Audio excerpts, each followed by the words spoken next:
Okay. All right, welcome into the broadcast from Vail, Arizona. I am Jacob Greenberg alongside McVeigh Butler III. 170 miles is the distance that this Shadow Ridge team traveled to get here, Vail, Arizona. McVeigh, do you think that traveling can have an effect, especially at this level of play, mentally or physically? Yeah, I think it does because, even in pro sports, you see that, traveling, mentally preparing yourself for a game, you're far away from home. And, people might be able to struggle with that. And then physically, I don't think it affects them physically as much as mentally preparing for a game in, sort of like a foreign land. Right. And we're about 10 minutes away from game time. Cienega is coming into this game at 1-0, and Shadow Ridge is coming in at 0-2. They've had 2 previous weeks of football, and they are wearing white and burgundy, and Cienega has the navy and white pants on. Yep. So we're going to see a performance from the Copper Thunder marching band here in a little bit. And one thing that the coaches of Cienega weren't happy about last week was the amount of points that was given up. 50 points was given up, and we know that how the defensive coaches felt by that. What do you think they're going to do to change that? Well, I think that they're going to tighten up all those flaws that they had. We had some flaws in the run game, especially because, Marana was viewed as a passing team, and, them coming into it more so trying to run the ball was more of a surprise. So I think right now the week that they took to prepare, for this team, which is a run team, is, they're trying to make sure they tighten up their defense. Yeah, and speaking about Marana, they have a great offensive duo. They're said to be the best 0-2 team in Arizona. The offensive duo of quarterback Trenton Bourget and wide receiver Tion Simmons. They're so great together. Tion Simmons had a spectacular week. They play McClintock home, and McClintock is from Tempe this week. And the Marana Tigers are looking to get their first win tonight. Yep. But this is the game right here that we're seeing, and I think it'll be an interesting game. It'll be a challenge because of the run game, and since we had a little bit of trouble, I find that Marana was sort of, not to downplay them as a warm-up, but they helped prepare our players for this team, which is an exceptional running team. Yeah, and speaking about running, Cienega defensive line has a player out. He did not dress. It is Isaac Beltran. I believe he hurt his finger, and he is supposed to be out for around 4 weeks, and that's a loss. That's a big loss. It is, and you know what? Losing a player, injury is always hard, and it's always even worse when it comes to recovery. And, you want to make sure that you take it easy. And, I hope he gets well, takes it easy, and heals up just fine.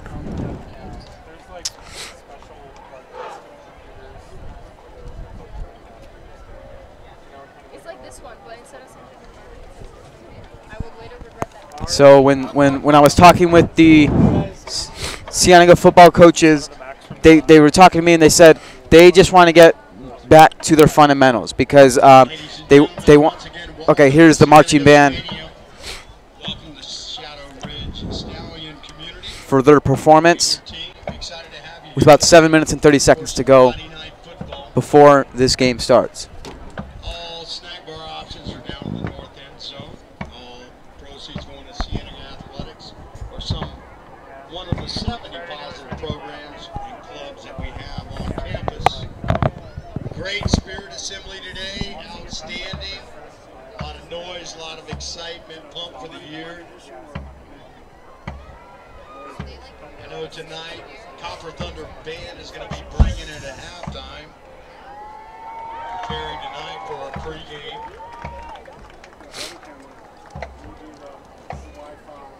We'd like to welcome the AIA official tonight, referee Al Guiney, umpire Cameron Dozier, head linesman Tucker Johnson, line judge Glenn Kopnick, back judge Tyler Stevens. Once again, thanks for the AIA and very strong official. officiating crew tonight, state team here.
Wait, can we talk? Yes. Okay, so as I was saying before, the Cienega coaches said this is a fundamental game. Get back to that. They want to get back to that in this game, get the formations and the plays down as it's a new season, and we have about 10 seconds here till kickoff.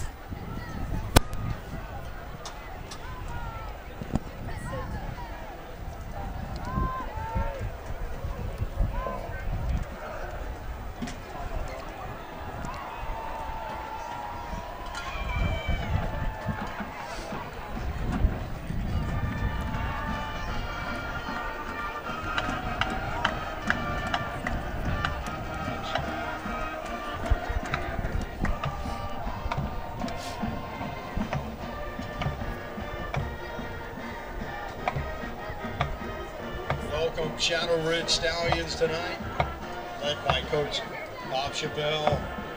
Welcome to the team and your community.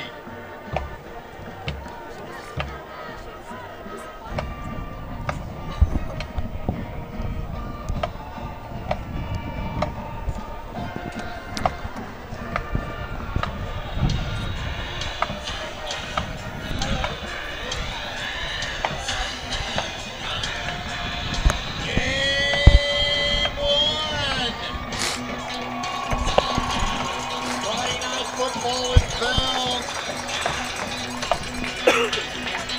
Coming off a big Marana win.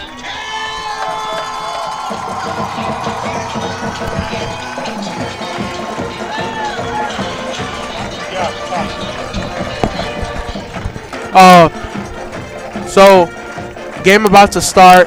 Captains meeting at the field. Jacob, would you please read off the captains of both teams? So the captains for Cienega are Carter Clark, Stephen Harshman, Dylan Hoos, and Dante Bodie. And for I have them. The captains, number 3, Scotty Nixon, Travis Pantassis, Marte Mayfield, and King Kyler Fenner. okay, so Captains at I-55, Carter Clark,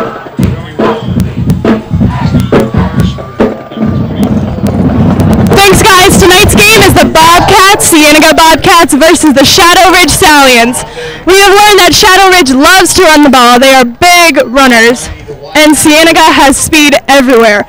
Top player is Mr. Everything, Jamari Joyner. We call him Mr. Everything because he can run, he can pass, he can punt. He can do everything for this team.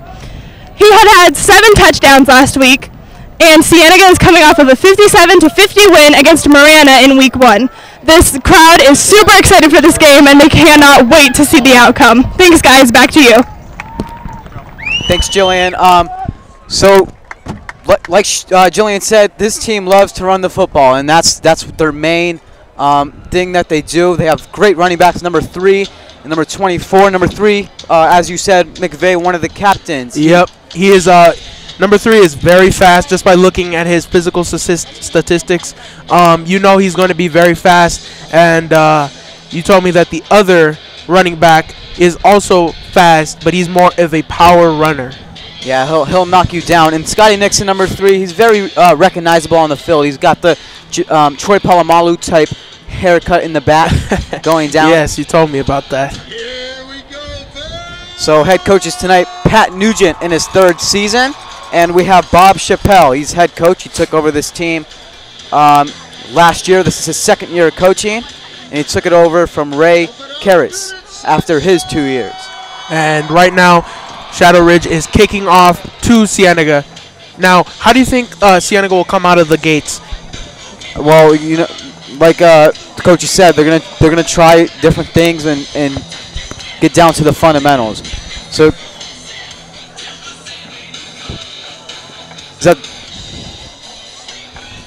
And the kick is up.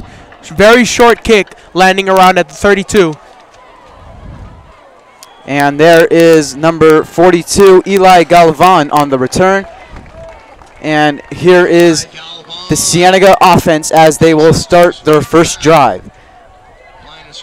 So starters for Cienega is Thomas Webb Jr. at running back, Terrell Hayward at wide receiver, Jamari Joyner at quarterback, Jerry White at wide receiver, Terrell Huggins at wide receiver, Stephen Harshman at tight end, Zach Mattis at right guard, Dante Bodie at left guard, Carter Clark at left tackle, and Daniel Hernandez at center, and Darian Torres at right tackle. First play, and there is a flag on the first play.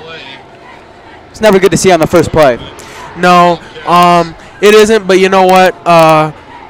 When you first come into a game, you might have a little bit of some kinks in your game, and it's always heart-pounding to be on a football field playing against a competitive team, and I think that was all that was. It is, and Cienega moves back 5 yards as they will retry their first play tonight. At the 34.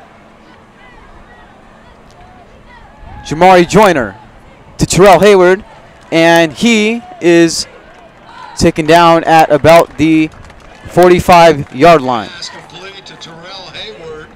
What a story about Terrell. He plays so much, and he does it great. He's got a lot of stamina. We saw him all over the field on defense, off his special teams last week, and I think he's Jamari Joyner's favorite target, and we're going to see him a lot tonight. I agree. Oh, run play broken down right there about at the 43-yard line. And you know what? In that play, they rushed it a little bit, and I think that the defense just collapsed on the runners. And you know what? I think that's just an offensive mistake right there for Cienega's line. Yeah, they lose 2 yards there, and it will be 3rd and 6 for the Bobcats. 3rd and 6, Cats.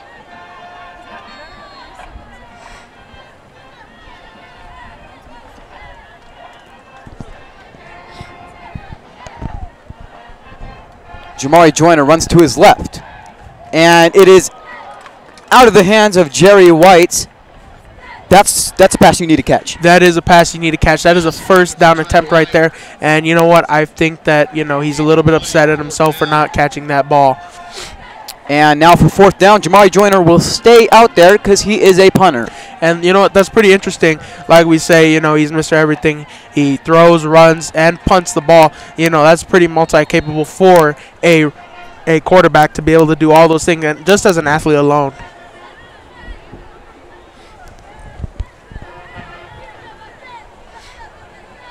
So low snap. Jamari Joyner gets the kick away.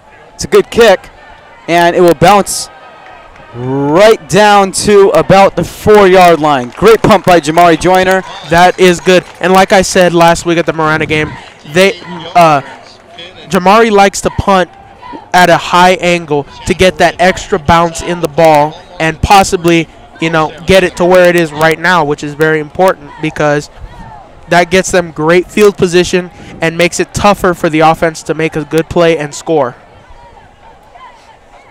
So now we'll get to see the Shadow Ridge offense as they make their way onto the field. And again, like we said, Shadow Ridge is a running team. As you can see, running out there. They have some pretty big linemen. Very hard to get through. Number 70 at their center. A captain, King Kyler Fenner. Yeah, and we see Jordan Macbeth Navarro at quarterback. Handoff, runs to his right, and he gets about a 1-yard gain on there, and that was 42, Tanner Richard. And can you tell me what the average carry for him is? The average carry for him is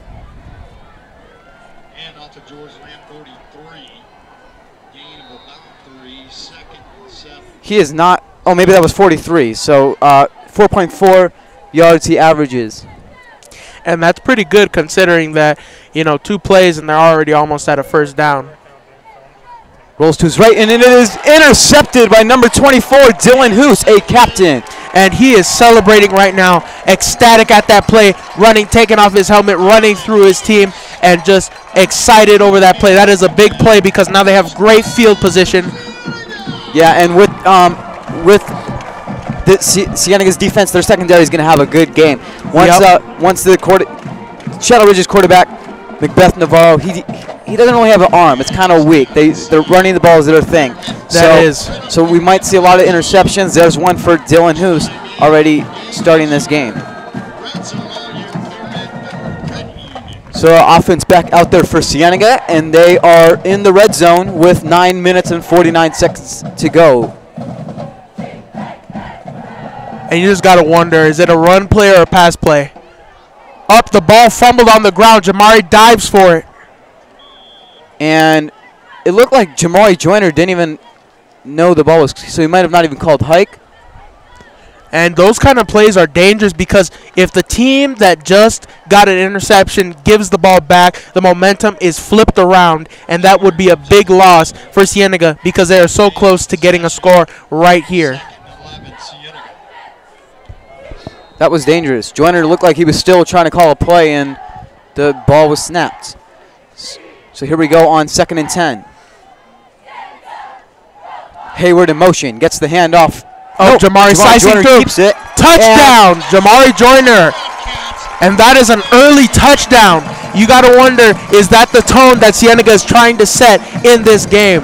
And that's a great play. You have Terrell Hayward coming across that line. You think he's going to get the ball. I thought he had the ball. I thought he did too. Jamari Joyner with the keeper and takes it in for a touchdown, 6-0. And we will see Ezra Figueroa. Take me back to last week with Ezra. Ezra had scored, I want to say, 11 points. Around there, yeah. Yes, and you know what? That is big because coming in as a replacement kicker for an injured kicker is pretty hard to do because, you know what? You have to be able to score at a high level, and he gets the field goal. And you know what? That is something that Ezra is capable of doing because, like we've said, he is a soccer player, and he knows how to kick that ball. So we will see. So speaking about Ezra, he hasn't missed. He made one in Copper Navy. Like you said, about 11 points last week combined on field goals and PATs, and now he has 1 point here today. So he's, you know, a lot of nerves come in being a replacement kicker, but he's just taking advantage of it and doing great. You know what? He kind of scared me because he told me that he ended up kicking from about 51. And he wasn't even trying, and he said he made it. You got to wonder what his range is, and that is NFL level right there. Yeah, I'm sure Pat Nugent's happy to have him on this team for 2 more years, or 1 more year after this year. So 9:05 to go as Ezra is on for the kickoff.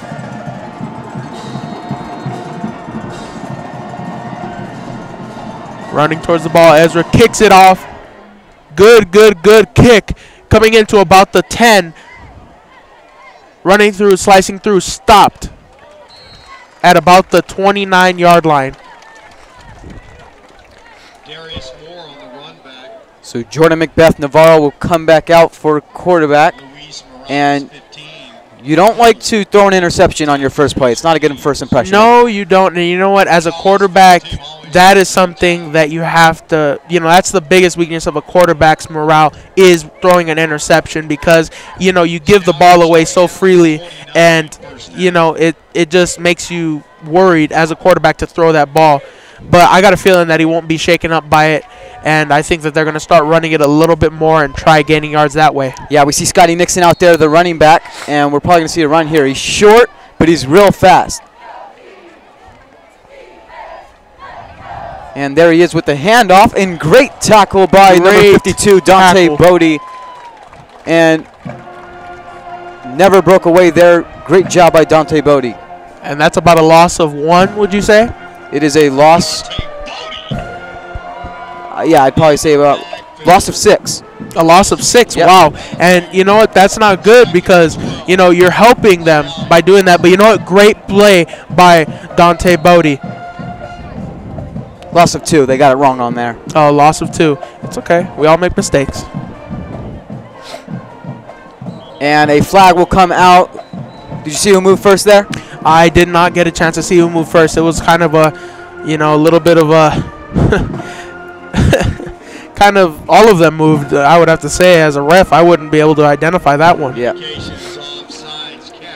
Offsides. See, none of them moved. It was all about the offsides. 35 still second and 6.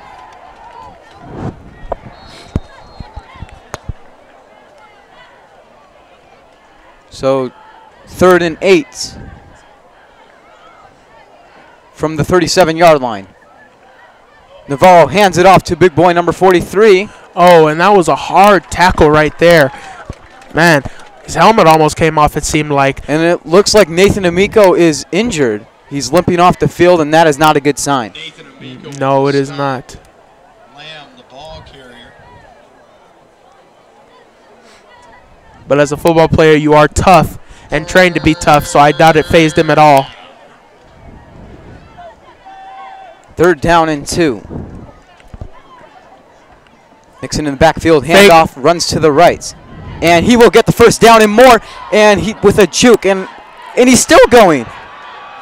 Wow. And, you know, as I said, he's small, but he is lightweight, and he is able to fit through the seams and very, very, very fast, which is hard. And it seems like he's a little bit, you know, hard to take down. What would you say, you know, is going to be the biggest problem for Cienega to stop that play? Well, when I was watching his highlights last night, the quarterback doesn't just hand it off to him and he runs. He will give you the side step. We might even see a spin from him or a stiff arm, but yes, he jukes a lot, and he's good at it. And, you know, being so light, you know, you're able to juke at high speeds, and that's what gets him all the time. And quarterback keeper for Macbeth Navarro, and he'll get some yards gained on that play. And again, you can just see how this team is a running team and not a passing team. So 2nd and 7. And the Stallions enter Cienega's side of the field.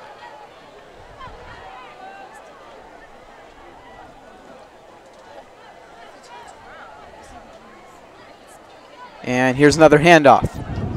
And good yards gained there for Nixon.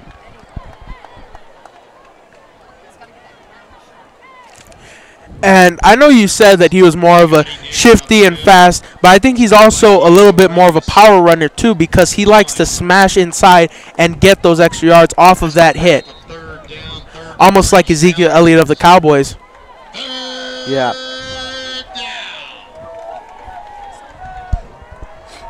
So 3rd and 2 for Shadow Ridge. And Macbeth Navarro will throw it, and it is complete to number 8, Iosefa Custodio. He's a junior wide receiver.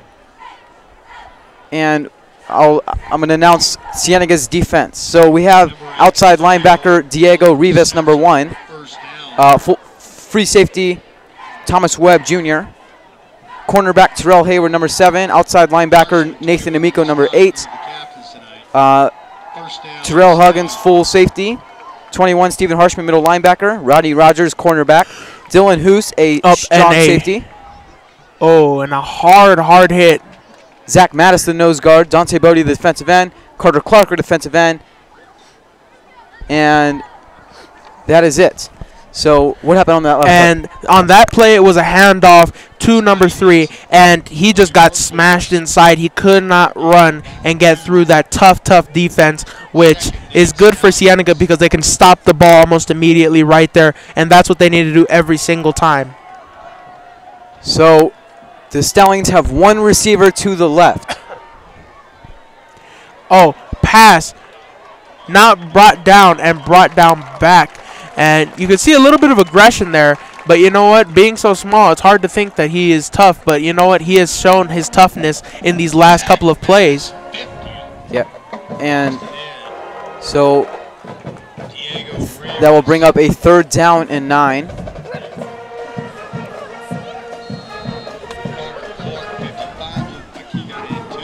From the 28-yard line.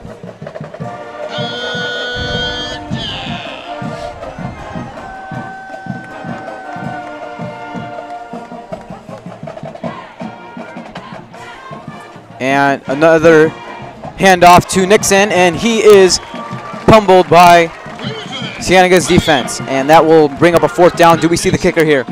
I would have to say we would have to see the kicker because you know what?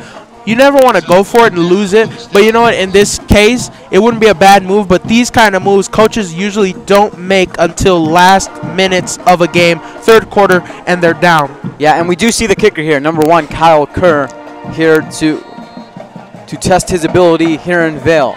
And it's not that big of a kick, but, you know, you never know. These kicks can be hard. And it is blocked. And it is blocked by number 50, Zach Mattis. And Cienega takes over, so they avoid the 3-point going on the board for the Stallions.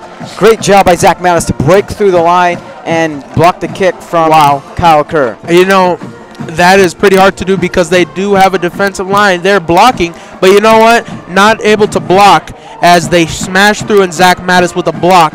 And now they have field position right over there, and now they cannot punt it off.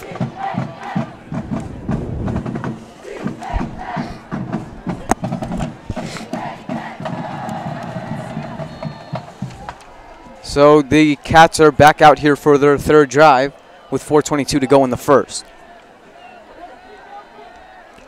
Pass play, looking down, almost caught right over there at the 44-yard line. And you got to see that, you know what, the ball a little bit overthrown, but you know what, he is fast. And I do believe that it was a bit overthrown because he is so fast. Usually he'll make those catches, losing his defender. Yeah, and Jamari Joyner, that's usually a touchdown. He just usually plants that into the receiver's arm. It usually is. And you know what, as you can see, Jamari is going to analyze that and see the weakness because not able to catch up to him as he blew right past him, giving him at least 3 to 4 yards of space.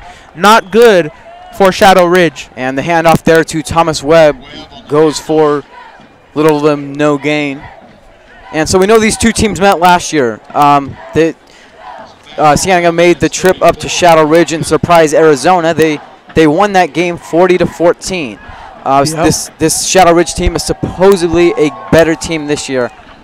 And I think that they always add because players move up from JV to varsity and they get better over time. And I think any team can improve. A pass going down, caught, running, still going, 10, 5, touchdown for Cienega.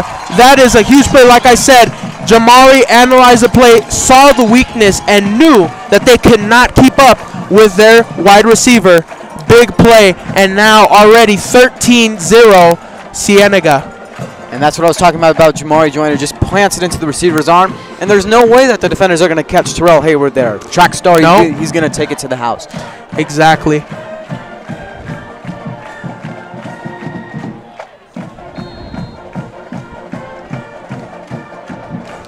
And I've always been, intrigued to see how a wide receiver can get 30 yards within 3 seconds almost, it seems. That is pretty fast. Another field goal for Ezra Figueroa. And that is impressive because now he already has points on the board. And I just talked to him and I said, you know what? Is it possible for you to get 15 or 20 points? And he said, I don't know about that. That's pretty hard feat to do because I need to be kicking all the time off of failed plays, and I would prefer not to have those failed plays and get a real touchdown. So 14-0 with 3:34 to go in the first.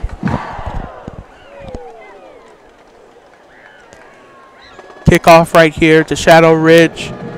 Ezra Figueroa again, amazing kicker.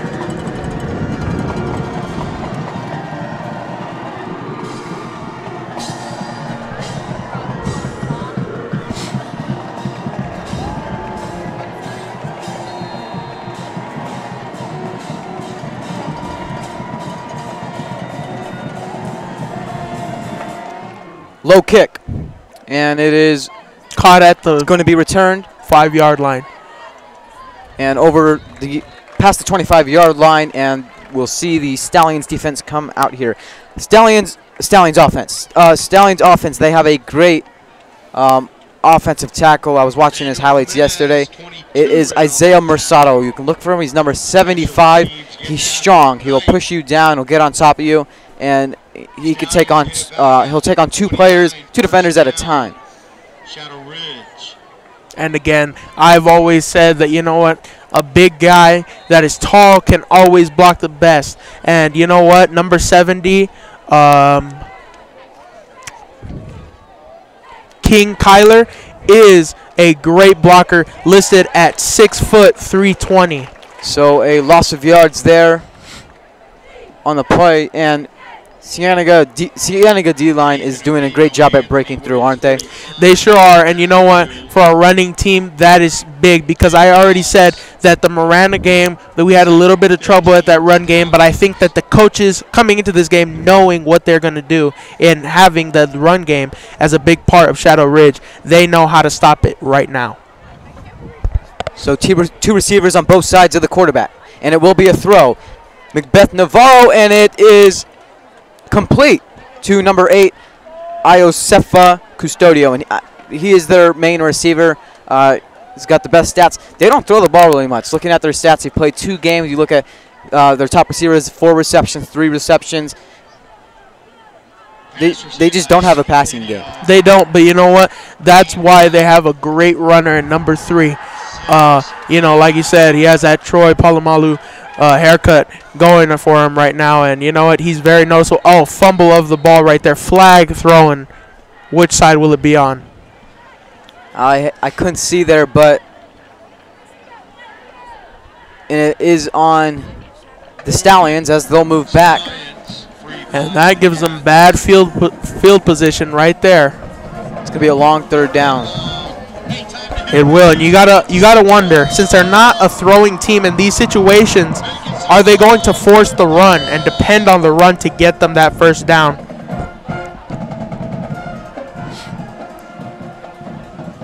Nope, going for a pass, throwing it to number 3, curling across the outside, tackled.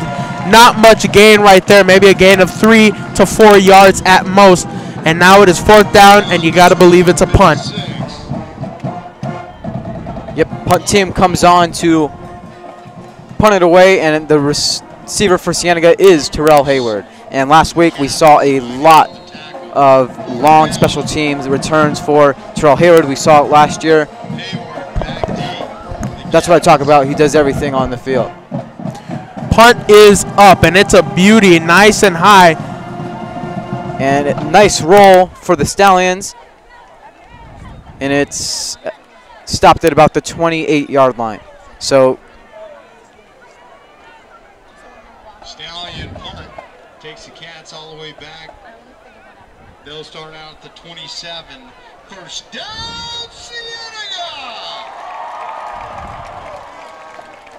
And plenty of Cienega fans out here, parents and people all supporting Cienega.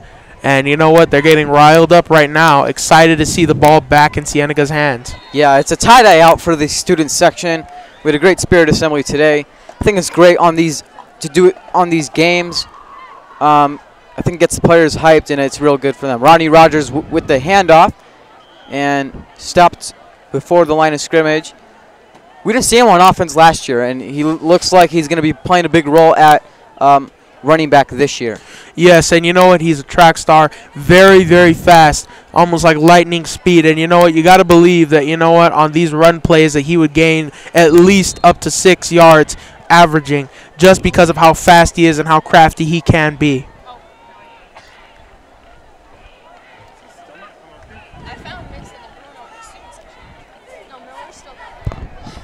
Snap to Jamari Joyner, and he will keep it, runs up the middle, and now he goes to his right side. Big gain for Jamari Joyner, and he is out around the Stallions' 45-yard line. Great run by Jamari Joyner. Yes, I have to agree. You know, again, like we've always said, he is the star of the show, running at lightning speed and being able to pass the ball at perfect precision, almost like a sniper. And you know what? Just an impressive athlete all the way around, and you got to believe that he had a plan there to get that first down for Cienega. Yeah, and if you're the defensive coordinator playing these Bobcats, you can't really tell what they're going to do. They're great at throwing it, and they're great at running it. So each play, you got to have both players mixed in, your defensive players mixed in the middle. Oh, right there, spotting him, trying to throw it to him. Almost looked like some holding right there by number 23, and you can definitely tell that was some holding. And you know what? That is not a good sign, because now that is showing Cienega that they cannot keep up with those wide receivers that are so fast and can get up the field in less than 5 seconds. Indications defensive holding. Yep, and that is defensive holding on Ralph Dowd.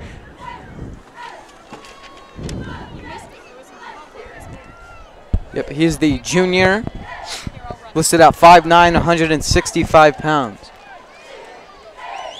So Cienega will move the sticks,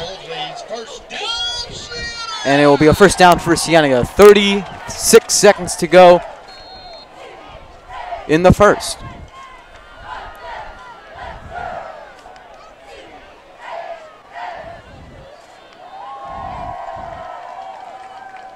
And it is a handoff to number 25. And as you can see there, defense kind of trying to look at Jamari right there, a little bit confused and dazed about the play, and Jamari made a good call not to take it himself. Being able to break down the defense and see what's going to happen is one of Jamari's skills as a strategist. Yeah, and that was a handoff to the senior Devin Garrett. He's a great football player. He's fast, he's strong, short, but that's what makes him fast, and he's a great baseball player. Yep. So the first quarter will come to an end here, and the Bobcats lead 14-0. And you know, you just got to wonder, how will Shadow Ridge respond? They have an amazing run game, but you know what? When you don't have the passing capability that Cienega has in Jamari Joyner, you got to wonder, how will they come back?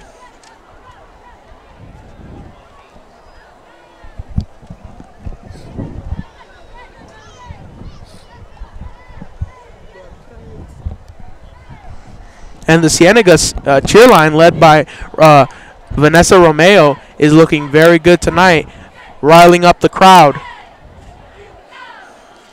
Yeah, the Spirit line does great every night, as does the Copper Thun marching band to our left. Yes, and you know, some people don't understand that the band, the cheerleaders, in my opinion, are a big part of getting the crowd involved and making them feel the energy of the field. That's the end of the first quarter. Going into the second quarter, we want to thank all of our sponsors. Can't do what we do with this program without them. Harris Family Dental, Ajera Awards to go, Baggett's Gourmet Sandwiches, Bling by Design, Dairy, second down. Wait. Halftime. Jamari Joyner. And it is a pass to Nathan Amico. And nice sidestep there, and it will be a first down for the Bobcats. Incredible, dodging his defender as if, you know, nothing was coming at him. He knew exactly what move to put on him, and that's pretty dynamic for a big guy like that. Yeah, and we didn't see him play on offense either last year.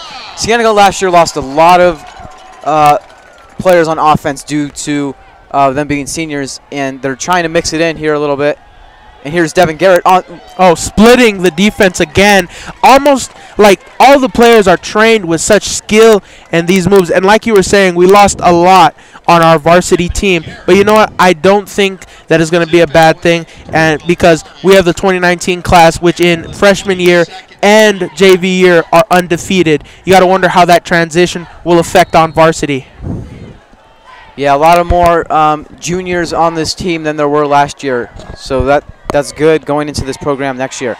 And there's Devin Garrett again. Not much of a gain there. I think about a gain of maybe 1 or to none. And he's already seen more carries than he saw last week. Why do you think they're mixing him in here tonight?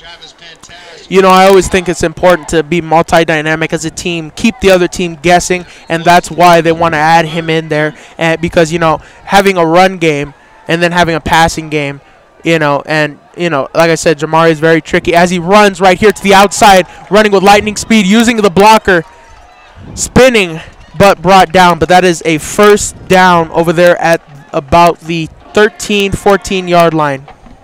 Yeah, and there they went back to that play. Yes. Fake to Terrell, and then Jamari just keeps it, and he finds the gaps, and that's why he has one out of 2 touchdowns here, rushing for the Bobcats.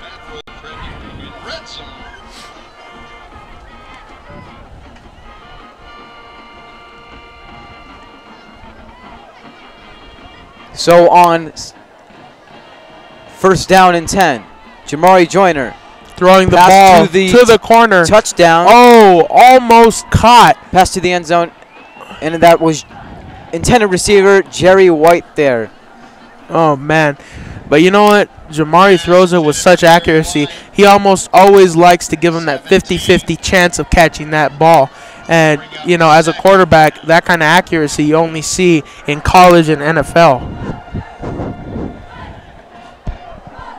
Touchdown sponsor this year, Stevie Concepts. Stevie Concepts, 2 touchdowns on the night.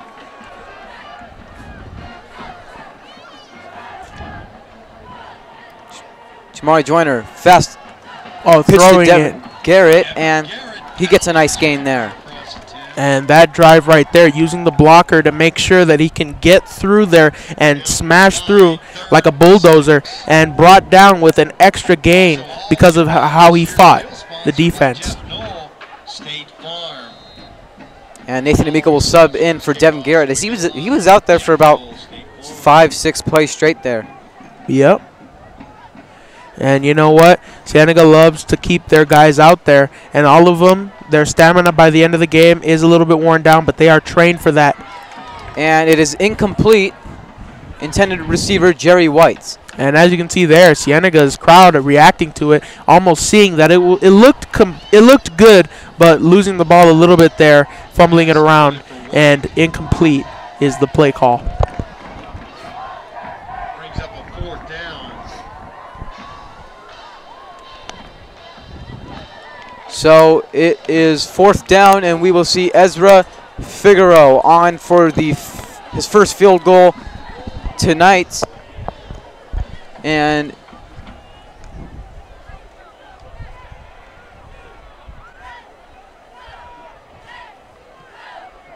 it is good. Straight through the middle is Ezra Figueroa, and great job by him, 17-0. And you know what?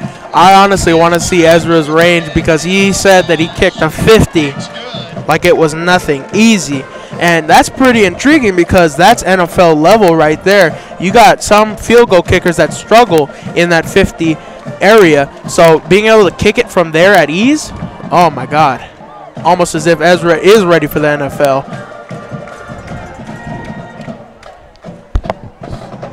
So Cienega will come onto the field for the kickoff with 9:15 to go in the second.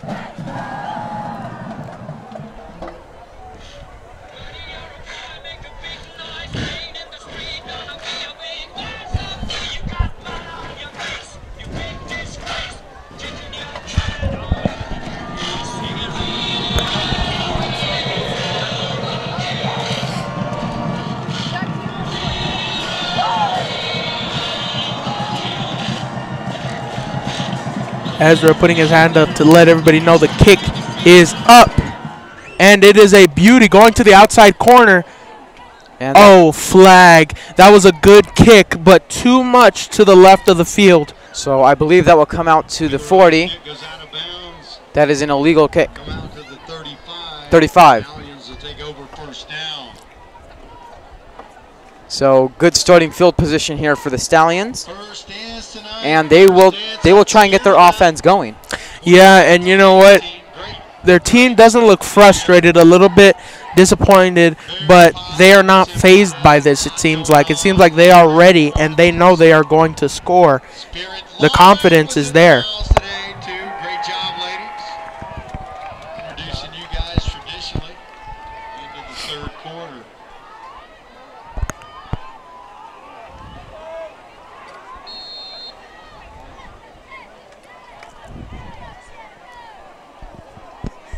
Scotty Nixon in the backfield. And it will be a handoff to him. He cuts to his left and right up the middle.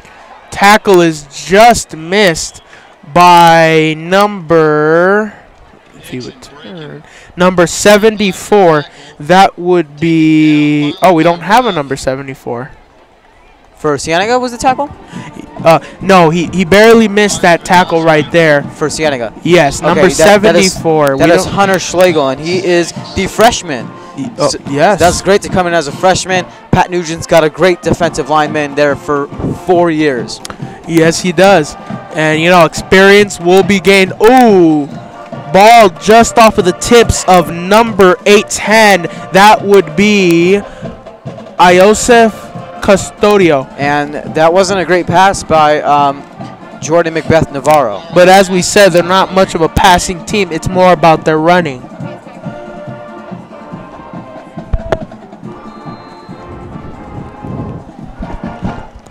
Some bugs are bothering us right now. Yeah, it's all good. It's for football. Up the pass. He's looking to pass. Oh, no. Oh, I got juked out by that play. It looked like he wanted to pass, but number 3 just breaking through and gains. Oh, my God. Coming all the way from about the 40 to the freaking 55. That's pretty impressive for a run play and being stopped right there. So, great run by Scotty Nixon, and he gets the first down for the Stallions. Two receivers to Jordan's right, and it is a handoff to Scotty Nixon. And stopped right at the 56-yard line. Amico Webb tandem on Nixon. And that is Nathan Amico and Thomas Webb Jr. on the tackle. Second 5, Shadow Ridge. Not much of a gain there, but, you know, you got to wonder, you know, I believe he averages 6.6 for his carries, and that's pretty impressive. 6.6? Yeah, it is 6.6. Up in a pass play right here, looking to pass, rushed over there, tackled, brought down. And that is Hunter Schlegel. Oh, wow. That is a good play up by our defensive line. Impressive. And was that the freshman? That was the freshman. Wow. And you know what? They have him for 3 more years. That is what you want to see from a freshman with so much potential. Wouldn't that would have been something if he got the sack there. No sacks last week for Cienega. So to see the first one from a freshman, you know, that's pretty impressive.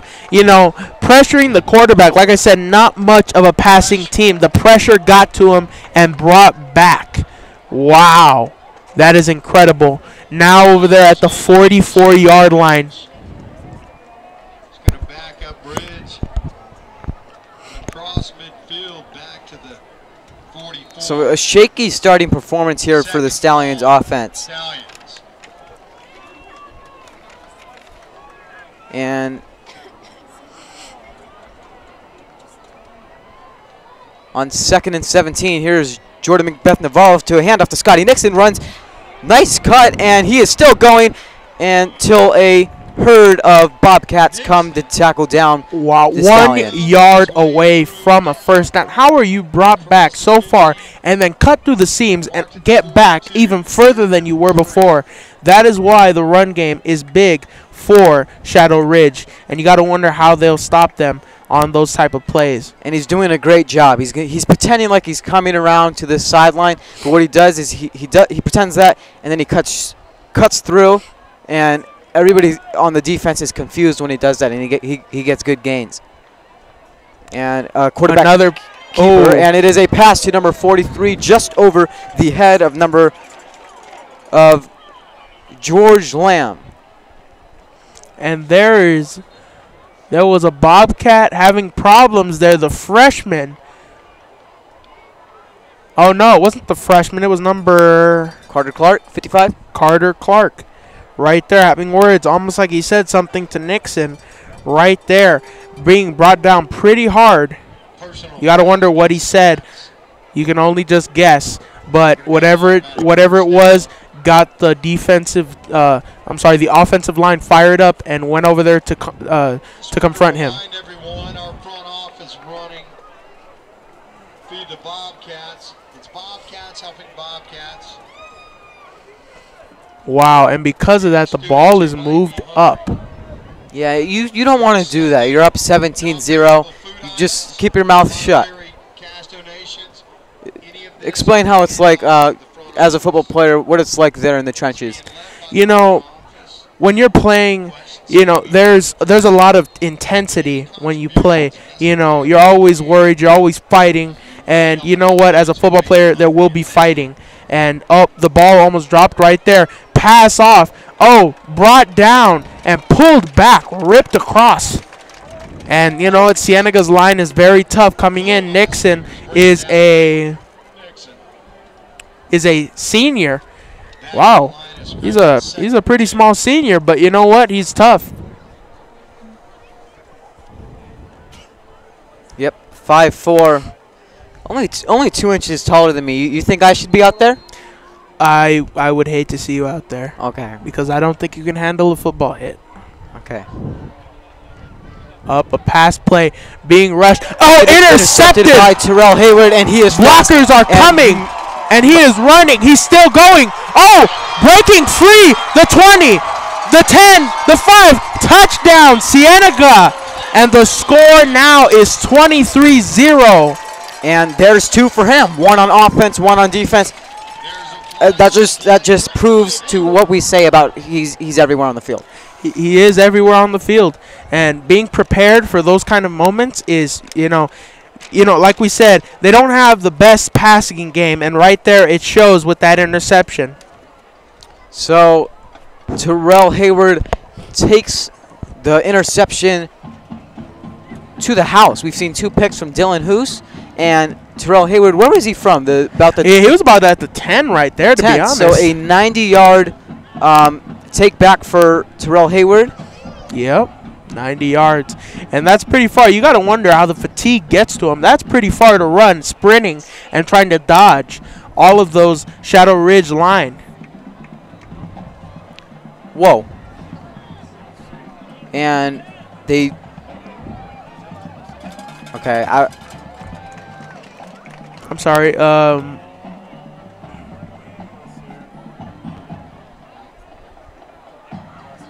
Okay, so they are on for the kick. I was confused that they took off the points, but then they put them back on. So yeah. A little bit of a minor adjustment, a mistake.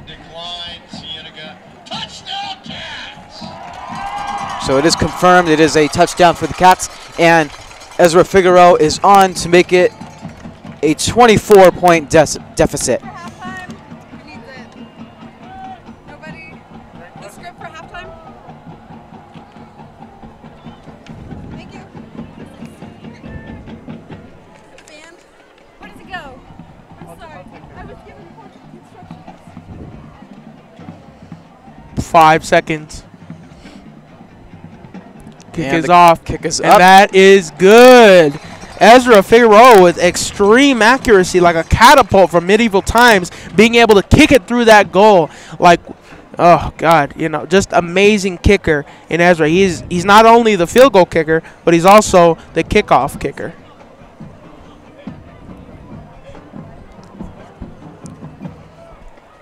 And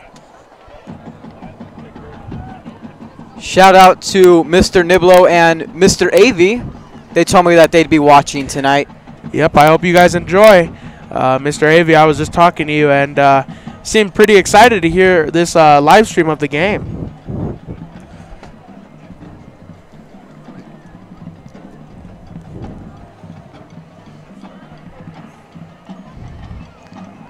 Bobcats Helping Bobcats is still going on. You can bring non-perishable food items to the office during office hours, 8 a.m. to 4 p.m. Monday through Friday. It's a good thing, helps Bobcats in need out. And that's what you want to see, Bobcats that are helping each other. And that's the kind of community that we have here at Cienega.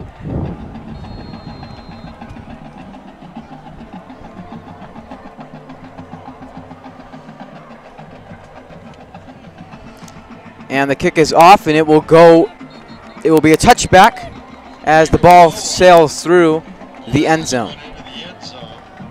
So, to me, well, for you, what do you think it has to take for the Stallions to get some points on the board? Well, I think that they need to continuously use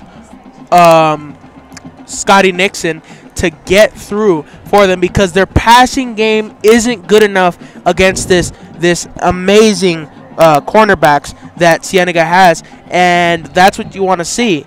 You know, You want to see that run game, which is so beneficial for them because they're gaining within 2 possessions at least 10 yards. And that is something I would completely abuse to get a touchdown, no matter how much I have to use it, because you don't want to go into the half without scoring. Yep, something coaches definitely don't like seeing. And here are the Stallions' offense. Jordan under center, handoff to Scotty Nixon, and a short gain there for Nixon. But again, even though you want to abuse that run game, the defense, the coaches will notice that they are only running that ball. And right now they're seeing that their main gainage of yards is coming from Scotty Nixon. And the dependency on him means that he is being targeted.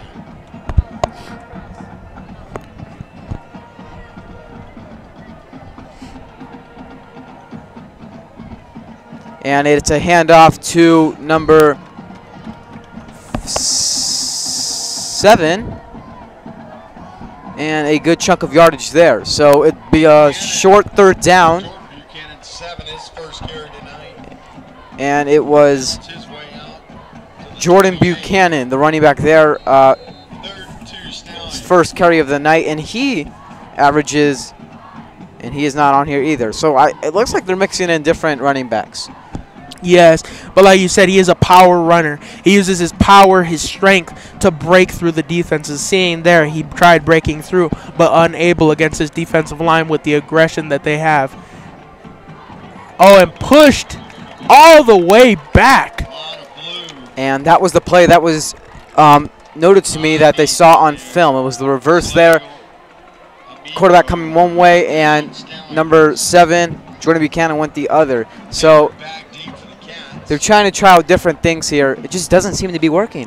You know, it doesn't. And you know what? As an offense, that's demoralizing to see that all the plays that you practice aren't working against a team. But Cienega is an elite team with the highest. Breaking through. And it is a punt. Terrell Hayward will pick it up and return it. And he goes through, and he's on the left sideline. And he is taken out. And he's still going. He's going around, and that is a touchdown. Touchdown, Cienega. My and they are hype over there. Jamari Joyner, and it looks like, who's that? Pat Nugent, Dylan Hoos. They are so happy for Terrell Hayward. And 3 touchdowns. You know what? Jamari likes to see that because, you know what, he knows that his players can go out there, even without him on there, and score like that. Amazing play by Terrell.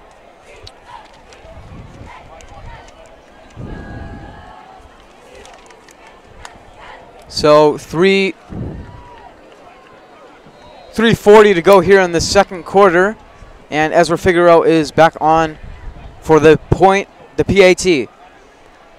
And again, with extreme accuracy, it almost seems like every single kick that he kicks is going through, as there is another point. The score now 31-0. This is absolutely bonkers to see that. 31-0? With 3 minutes and 40 seconds to go in the half, you got to wonder, you know, how will Shadow Ridge going into the half fix those problems, and how will the coaches rally their boys and turn this game around? Well, the stuff they're doing now isn't working. So you have to try out different things and try and see what works. And it looks like they're trying, but nothing's just happening. No, it isn't.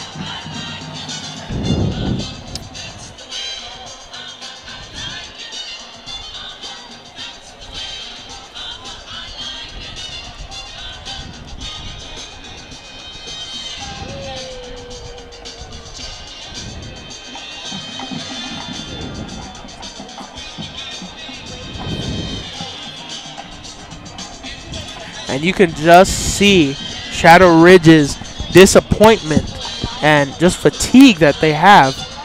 And the kick is up. Over there, landing at the 3-yard line, running across the 20. Oh, still going. Brought down at the 26-yard line. A flag is thrown. You got to wonder what happened on that play. I didn't quite see. It was a little bit of a mauling by Cienega, coming in and tackling him, seeing him almost automatically as he was running from the 5.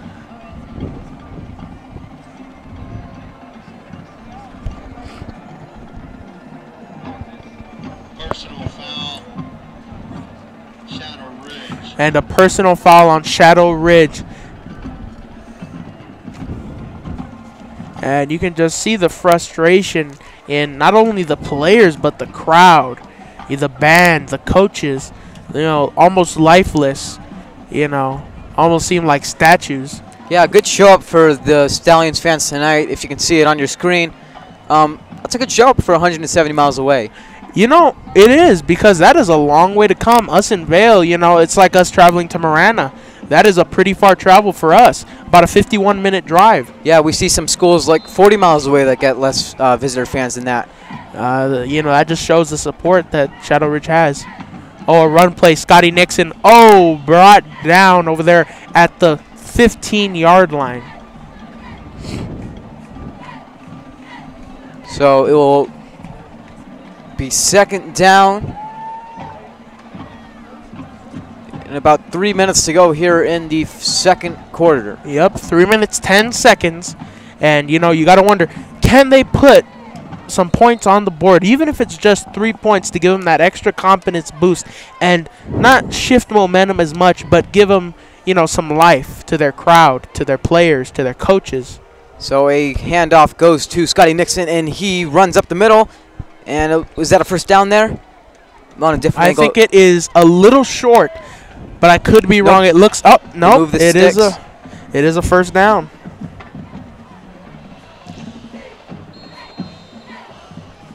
So good run there by Scotty Nixon.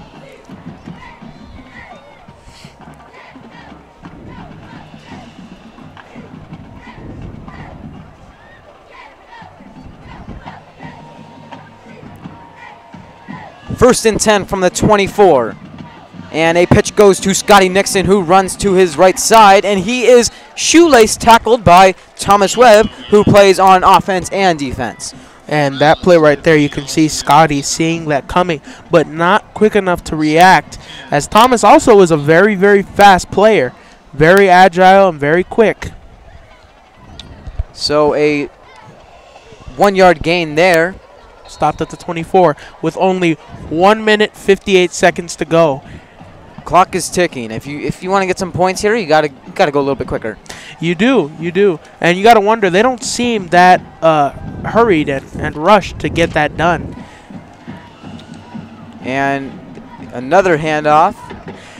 And you gotta wonder, is them not being able to hurry because the Cienega crowd, the Cienega players are demoralizing them and giving them that fatigue, and morale seems to be down, not only in the players but again the crowd. Hold up, before we think about your question, have we seen 24? Number 24. Yeah, I don't think we've seen him yet. We talked about him in the pregame. The running back, that's power back. No, we haven't. We have not seen him. Number 24 for Shadow Ridge, running back, Julian Toles. So maybe an injury there? Maybe an injury, possibly. But you got to believe that was one of their big players. A flag thrown over there. I think it might have been false start offense. Yep, offensive false start offense. And the ball moved back another 5 yards. And, with only 55 minutes clock running no matter what, a little bit sluggish to start the play. Play gone. Up, quarterback running out to the outside, forcing the pass. Oh, tackled by number 2. And that would be Diego Ruby, who tackled the ball out of him. Ball flying 3 feet up in the air off of that tackle. That was pretty hard hit. What would you got to say about that, Jacob? Well, that needs to be a catch. That does. Incompletion there. Now they're punting it away. They're not going to get any points up here in the first half, and that's not. Nope. That's well, not a good. You never know. 40 seconds is still a lot of time, but you got to believe that with this demoralizing defense that Cienega has, that they won't be able to do it. So you're thinking maybe they faked the punt here? I think they might. But, again, I would honestly doubt it, just because if you look, they're not much of a passing team, and I do not see Scotty Nixon out there, which is their best player. And the punter, I can't make out his number here. Punts it away. It is high and short. And fair catch from Terrell Hayward. And they'll start. The Bobcats will start with 34 seconds to go at about the 48-yard line. And I honestly got to think they're going for it. They know how to move that ball quick enough to get those points in honestly less, in my opinion, than 15 seconds. Yeah, there's not much to lose here. I say go for it. I say go for it. If you can put more points on that board and make them even more and more worried about the outcome of this game, that's what you want to do. Reduce morale of the other team. And as they start over here at the 47-yard line, ball, Jamari has it, going for a pass, deep. And almost caught and just missed. And he was wide open. But Jamari just has to make that pass. He does. But you know what? Again, Jamari expects his players to get in the right position, and he never throws a pass without believing that his player is going to be able to catch that and that it is on point.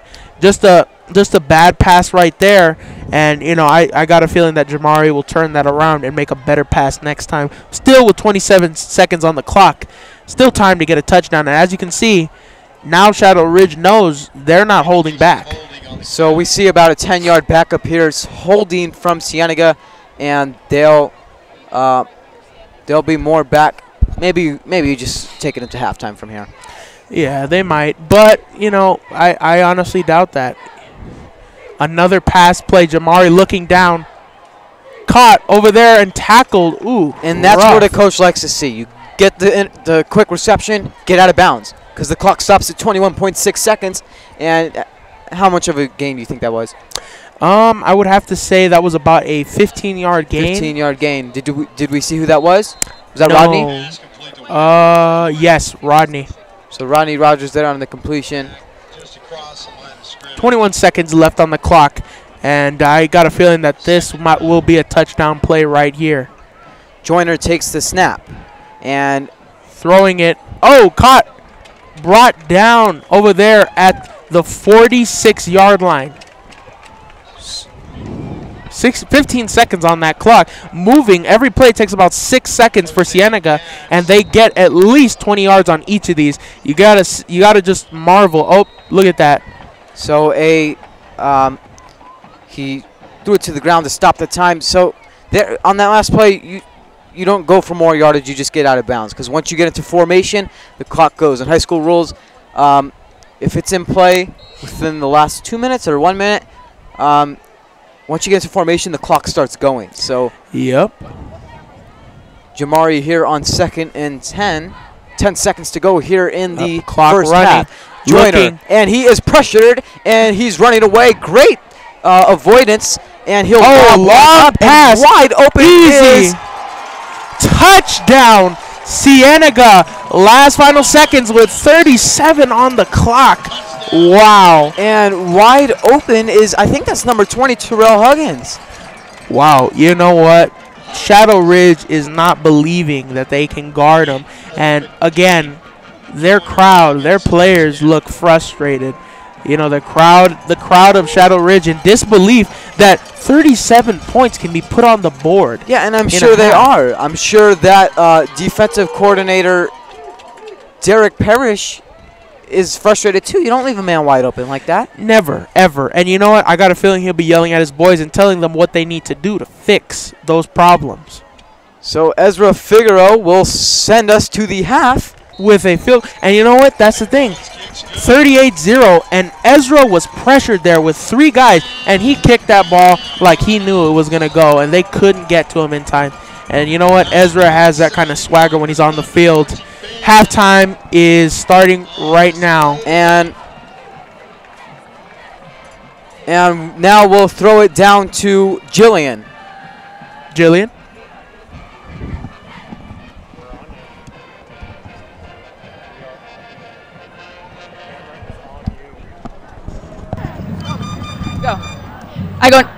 Hey Bobcats, welcome back to the Cienega football game coming out of the first half against Shadow Ridge Stallions with Terrell Hayward, 3 touchdowns, 66-yard touchdown catch. Okay.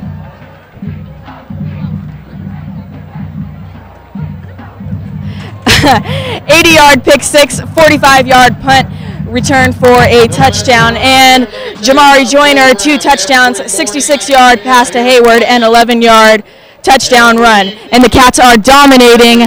Thank you, and we will see what is happening next on Bobcat TV.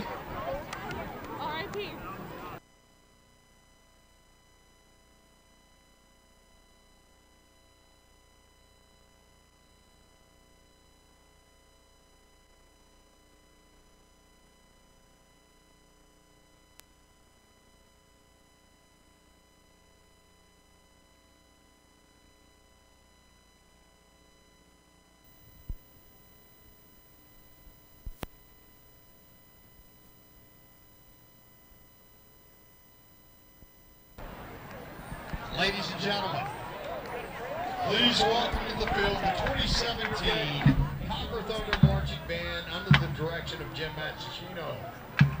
This year's show.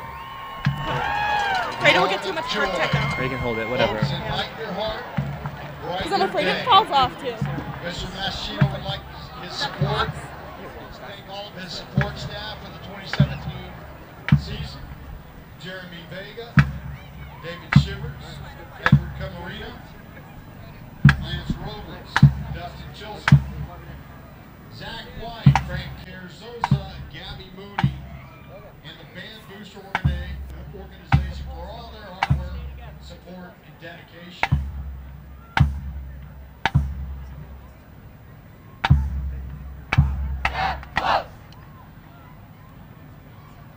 Joe Majors, Emma Bauer,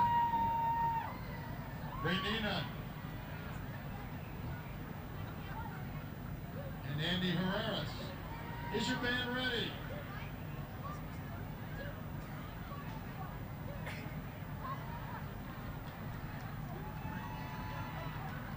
Ladies and gentlemen, the Copper Thunder Marching Band.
Hey Cody, is there a camera I can use for an interview? Yeah, man. That one right This there. one? Hey, you guys know who touched this camera? Christian. Huh? You touched this camera? No, I didn't, man. I'm sorry. Sure. Alright. Cody, you know who touched this camera? No, man, I don't know. Nobody knows who touched the camera. These scratch marks just got here all by themselves. That's what we're going with. Hey Bart, what's up, man? Nobody knows who touched the camera. Alright. Hey, are we ready to roll? Yeah. Hey Cody, is there a camera I can use?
All right, welcome back for the second half of this Shadow Ridge at Cienega, 38-0. What does Shadow Ridge have to do to put some points on the board here?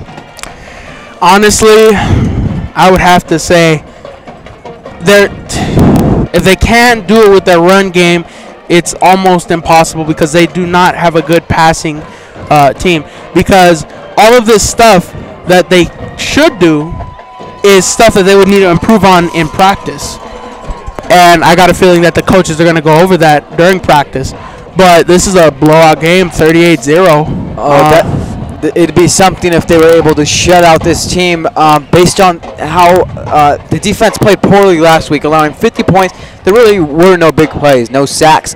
One interception early from Terrell Hayward, but nothing else. So wouldn't that be something? Yeah, it would be something.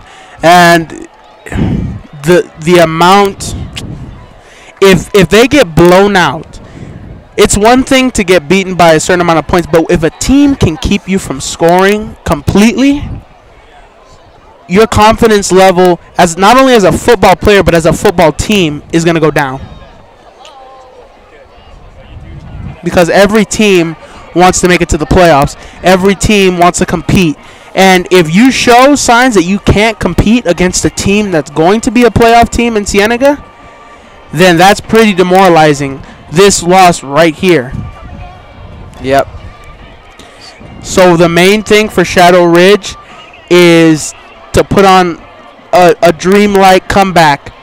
And they will depend on Scotty Nixon this half. And they will have to depend on their quarterback not making the best of passes and the best of decisions for a quarterback with high IQ that he should have, such as Jamari Joyner, which has an amazing IQ. And the funny thing is, both quarterbacks are built the same, but you got to believe that Jamari is a little bit more athletic, actually a lot more athletic, and at the same time has a better IQ and understanding for the game. Yeah, and breaking down the scoring for both teams, Shadow Ridge can't do it. Cienega, 3 touchdowns from Terrell Hayward. And listen to this. 1 on offense, 1 on defense from an interception, and 1 on special teams. That's incredible because you know what that means? That Terrell can get a touchdown for his team at any place. Defense, offense, and even on special teams, which is even less common. Yeah, and then we had a touchdown reception from Terrell Huggins, a quarterback keeper from Jamari Joyner, who rushed it in, and then we had a field goal from Ezra Figueroa, which makes up 38.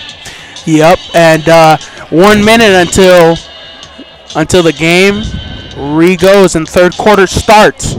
And you got to wonder, how will Shadow Ridge answer? What did the coaches say to their players? Jacob, what would you have to say? For Shadow Ridge? Yeah, what do you think their coaches said to their players? Well, now I think this becomes for Shadow Ridge a fundamental game because I think the coaches know now, even though you're not supposed to say it, you're not supposed to really think this as a coach, there's really no way for them to get back here based on what we've seen from the first half. So you start working on the fundamentals, keep handing it off to Scotty Nixon, maybe try some passes with Iosefa Custodio, their main wide receiver, but that's what I think they should do. And what do you think they should do, McVay? Well, I think that as a football coach, I think that he would let them know that this game is far out of reach.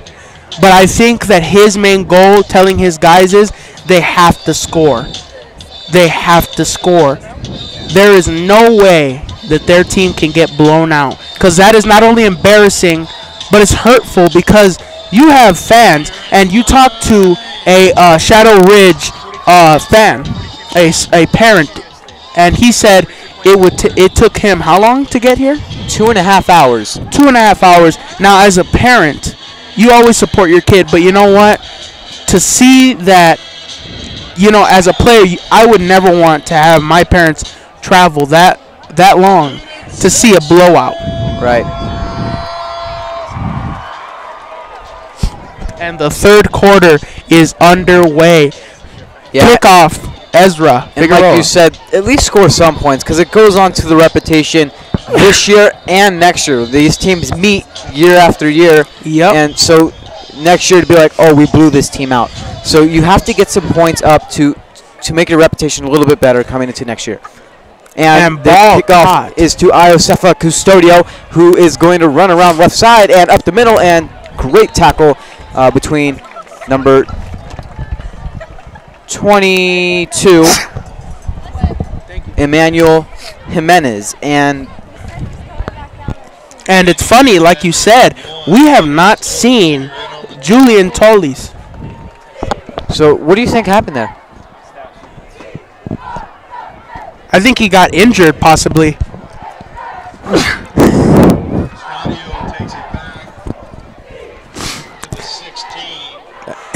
Excuse me. Allergies are showing up here in Vail. Yes, they are. But that is not important. The game is important, Jacob. Okay. And the ball right now snapped off right there. And passed off to Scotty Nixon, breaking through. Not much of a gain there, about 3 yards, wouldn't you say, Jacob? Yeah, about 3 yards there. And we, those 3-yard gains they're good. You just don't want to see that every time. You want to see maybe a 3-yard gain, then a bigger gain. And then you know what? They could get away with a 4-yard gain every single time. If they could do that, they would reach it because 4, times 3, Mr. Avey, if you're listening, that would be 12. So basically, they would be able to make it and more. So they would be able to make it quick enough, but you want to see 6-yard gains, 10-yard gains to make it quick because they are down. And as a team, you never give up. You are taught the game isn't over until that clock shows 0-0 in the fourth quarter. Right, and there was a completion there to Ben Kenyon. First completion of the game. So looks like they're trying out different things. He has 19 yards on the year with 2 receptions. Added a little bit more to that right there. And then it's 3rd and 3. 10 minutes to 40 to go in the third. And ball is on the 24. And it looks like a different quarterback. Let's point that out there. And he is going to get sacked. Oh, brought down, curled, thrown over his body. And that is a hard tackle. And the quarterback for that team was number 13, Esteban Lopez. Senior, 5'11", 190 pounds. And you got to believe that is a tall but slender build for a quarterback. Pretty good build, wouldn't you say? Yep. So, like I said, they're trying out different things. They're putting in a different quarterback. And that was Dante Bodie there on the sack. Do you think we're going to see him the rest of the game? I do think so because it was disappointing to see that other quarterback couldn't do it and getting the ball. You got to believe. You got to wonder, is it always going to be a touchdown right here?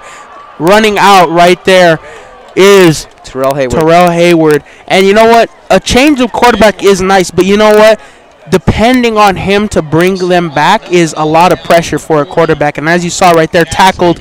And you know what? A surprise is being put in like that in that situation isn't good because you know what? 38-0, that's pretty tough to come back from. So knowing that this team is 0-2, number 13, the quarterback we just saw, Esteban Lopez, has been in the game before. Yes. He's made 3 attempts, 1 completion for 22 yards. So he has seen playing time, and it was probably a shaky performance that day from Jordan McBeth Navarro, as we're seeing here, and they brought him in. So we'll see what he does here for Cienega if he comes out again. And good field position for Cienega right here on the punt in their own end zone right now. First handoff to Joe Owens, and he gets the first down and more. Oh, still going. Oh, 1 yard short of a touchdown. That was like a dreamlike run right there, juking his way through. Blockers blocking for him, and that's what you want to see. What people don't understand is no matter how fast you are, you cannot juke out every single defender. That is where the offense turns to defense and blocks for the runner. And Cienega has a good set of running backs. They have Devin Garrett, the senior, but then they have 2 juniors. And it's Thomas Webb and Gio Owens. Gio Owens is a great running back. He's fast. He's going to be great. He just needs to work on ball control a little bit, as we saw last week. Yeah, but you know what? He's an extremely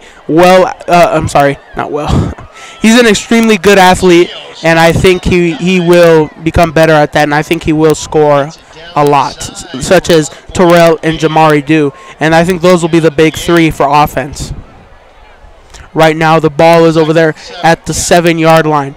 And it seems as if Cienega is going to add another score to their tremendous blowout score on Shadow Ridge. So 2nd and 7, ball on the 8.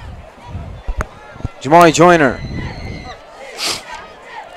He has Tanner Richard to his right side, and he'll quarterback keep it right through the gap, and he gets down to about the 2-yard line there. And as you saw there, he was trying to make a 360 play, but not able to because he knew if he would do that, they would probably strip the ball or poke it out. So he went backwards on that play. And, you know, that was a smart move for Jamari. And like I've said, he is not only an athlete, but he's also a great strategist on football as a quarterback, a running back, and as a punter. So they are 3 yards away from adding to their gigantic lead here in the 3rd. 38 points is very hard to come back, but they'll probably make it more here. Oh, running. Jamari Joyner Trying to juke out the defender. Loss here. Great tackles there by Cameron Butterford and Esteban Lopez. And that will be 4th? Is it 4th or 3rd? And that's going to be 3rd down. 3rd down. And, you know, in a fourth down position, they would put it as they would have it is 4th. And I gotta believe that they would put Ezra right there, or they would just go for it. And it seems like Ezra is not on the field, so you gotta believe that they're going for it right now. Why not? Why not? It's a lead, and you know, you lose the ball, you still have great field position on them. And to the end zone, it is good, and he gets a touchdown. The junior wide receiver, he gets his first touchdown of the year, and that is 44 points. Great passer from Jamari Joyner. It is, and you know what? Looking over there, number 31, Andre Lewis. You know, frustration in his eyes. You know, Shadow Ridge is just so disappointed. You know, coaches, fans, the cheerleaders are still trying to, you know, revive and put life back into this. Now you see Ezra Figueroa as the snap goes off, and that is good. Ezra with extreme accuracy, the junior. So going back to our previous question when we started this show, does traveling have an effect? Because we know last year it wasn't like this. It was 40-14. That's a Mr. AV 26-point deficit. So now we're looking at it, and we see that traveling does have an effect. It does, and like I said, I don't believe physically it's an effect. I believe mentally it's an effect, because you're in a foreign land against a team, and you know what? We have a big crowd out here, cheerleaders, a band, all supporting Cienega, even students in the student section filled to the bridges. And you know what? You got to believe that mentally Shadow Ridge is affected by this, just by the traveling. Yep, definite home field advantage here for Cienega, as Ezra Figueroa is on for. We've seen him a lot of scoring. We've seen him a lot. And I just want to see a 50-yarder from him. That would be the most incredible kick I've ever seen in my entire life. I think the longest I've ever seen is about a 35 to a 40, which far, but not like a 50. That's NFL level, as the kick is up. Nice, very good one. Again, it seems like Ezra likes that corner. Left side corner is where he always aims that ball, and the ball is going to be brought up to about the 20-yard line, I believe. So he's a great kicker, and this is also good training for him for soccer. He's a two-sport athlete. Yes, he is, and you know what? I believe that his skill is, you know, still going to be, you know, transferred over into both sports, because he's getting practice from football and he's transferring it to soccer, and his, you know, extreme file and memory of how to play soccer is transferring into football. And you just got to wonder, you know, how good can he become? Only being a junior, he still has another year, and the improvements that he can make are huge, already being an amazing, accurate kicker. So we do see Esteban Lopez out there for the Stallions, as they're trying to do something different. Yep. So As you can see, that there's 3 back, quarterback, and 2 running backs. And The ball is fumbled out. And they are rushing. Oh, brought down now to the 1. Oh, my God, almost a safety right there. And now that is bad field possession because a stop means a safety. That's 2 points, and the ball goes to Cienega. You got to wonder how Shadow Ridge is going to have to, work in such a tight space. You got to believe Scotty Nixon's their man because he has been the best runner and best offensive player for Shadow Ridge. Yeah, well, usually in a 1 yard, when you're on the 1 yard situation, you don't usually go for the light guard, the light guy. You usually go for the power back, but we haven't seen him here today, so they will go to Scotty Nixon. No, that we have not. And Scotty gets the ball. It's a fumble, and Cienega looks like they've recovered, and it's great field position, and it is Cienega's ball. Wow. Do we see who recovered it there? I think it was number 22, Emmanuel Jimenez. And I would be impressed to see a 70-point game. 70-0 would be the most heartbreaking thing for Shadow Ridge right now. But with only 1 yard to go, getting a touchdown almost seems inevitable right here. Yeah. I don't think we'll see a 70-point game, but maybe I would have to say around 60. Yeah. Maybe like early 60s, it seems like, because they're just mauling them like wild dogs out there on defense, and then on offense scoring quick and nimble.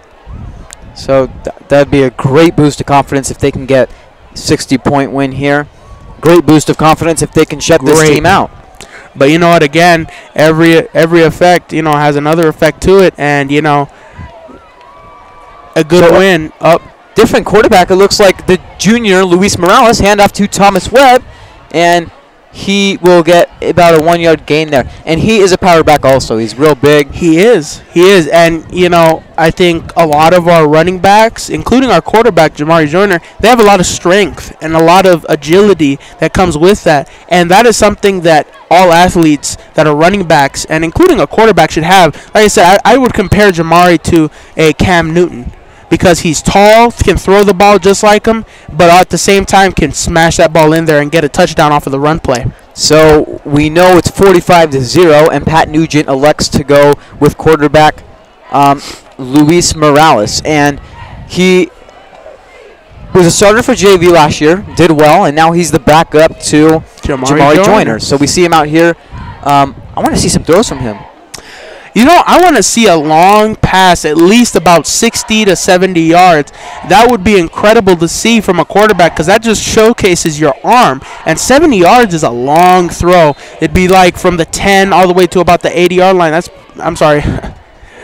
That's to about the, what, 10? 10-yard line? Yeah. 10 to 10?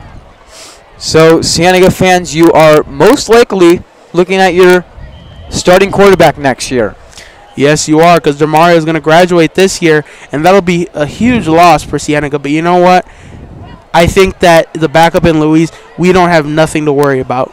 Yeah, and great thing to see Jamari Joyner to move on with his football career and verbally commit to the University of Arizona. How much of an impact do you think he'll make on that team? Well, I think that he'll have a huge impact. I'm a personal Arizona fan, and you know what? Born and raised in Tucson, and, to have him on their team, it'll be amazing to be able to say, I know the quarterback from Cienega that plays on Arizona, and how he'll be a big impact for Arizona, I believe, and how his growth and development, he could possibly make it to the NFL. Yeah, with the way he's growing, yeah. And then, speaking about the University of Arizona, tomorrow they get in action for their first game. Great to see them. They're home against NAU. I don't think it's on any big networks. Pay that extra $5.99 for Pac-12 network. It's great to see them in their first game. Forget last season. It's a new start. It is a new start, and every football season, Arizona gets better. But back to this one right here. Ball placed at about the, I would have to say, it says it's on the 7-yard line. 7-yard line. And you got to believe this is a touchdown play. I'm calling it. So Luis Morales, and Fake handoff, and now he'll throw, and intended for... Almost caught right there out of the hands of a wide receiver and put into the hands of... And it was Diego Rivas who was the intended receiver, but it went through his hand, and it almost got caught by was that 9? Connor Hawley? Yes, I think it was number 9. And you know what? He looked frustrated because he looked at his hands as if he was like, oh, I almost had that catch. And you know what? That would have been an amazing, amazing catch. And you know what? You could tell the crowd was praying for that one to happen. That would have been something for Luis Morales right there. It would have been. And another pass right there. Straight down the middle to Connor Hawley. He gets it that time. Fast throw there, and usually you don't go to the middle of the field, but with the way the Stallions defense is playing tonight, you give that away, and you know what? You give, I mean, if you give, they take, and that is what's happening right now. 51-0 at the end of the third. This is just sad to see because you got to believe Shadow Ridge can do better than this. They were so confident coming into this game. Traveling from so far, they had a closer game last year, but you got to believe their confidence, it should be up from this year, and they made improvements. That sounded what they did. So they will re-kick that. Something happened. So Ezra Figueroa is trying to send us into the fourth quarter with a 52-point deficit. So maybe we're going to see late 60s here. Like I said, I'm predicting that they will get into the late 60s. It'd be something to see a 70-point blowout game, but it's going to look like a 60 because, Shadow Ridge hasn't been doing very well on even their running game is being stopped. And and he misses his first point after touchdown. Wow, and that was off the pole. Yep, off that left pole, and again, it seems like when he kicks that ball, he has that curve in that ball like they play in soccer, and he curves it to the left. And you know what? A little bit off there on that curve. I just didn't want to see him miss that season. My heart dropped when I saw that bounce off there. He got pressured a little bit there. He did, and I think that affected his kick. But at the same time, I think that he is not going to allow that to happen again because he is an accurate kicker, both on the kickoff and in his field goal attempts, his PAT attempts. So it doesn't hurt the Bobcats much here. No, it doesn't. But you know what? You never want to miss something because now you're giving Shadow Ridge a little bit of confidence in their defense, and you never want that to transfer over. As you can see again, the Shadow Ridge line, the entire player, the coaching staff, the fans, the band, all lifeless, like statues, haven't moved, almost like a painting.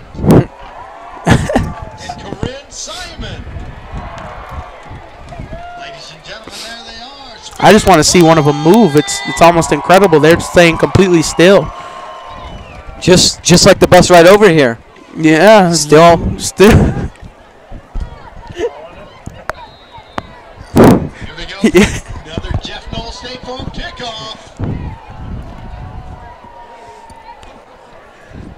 And the ball is kicked up and landing over there about the 5-yard line, being rushed, breaking through. Oh, going through. Oh, wow. I would have thought they would have moved on that play and had some excitement, but the Shadow Ridge fans aren't moving at all until they see a touchdown, it seems like.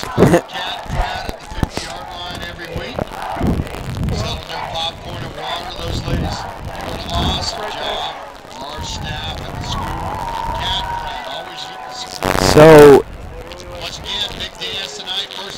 great return by the returner there for the Stallions. Yep.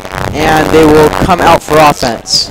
So we will see Esteban Lopez again.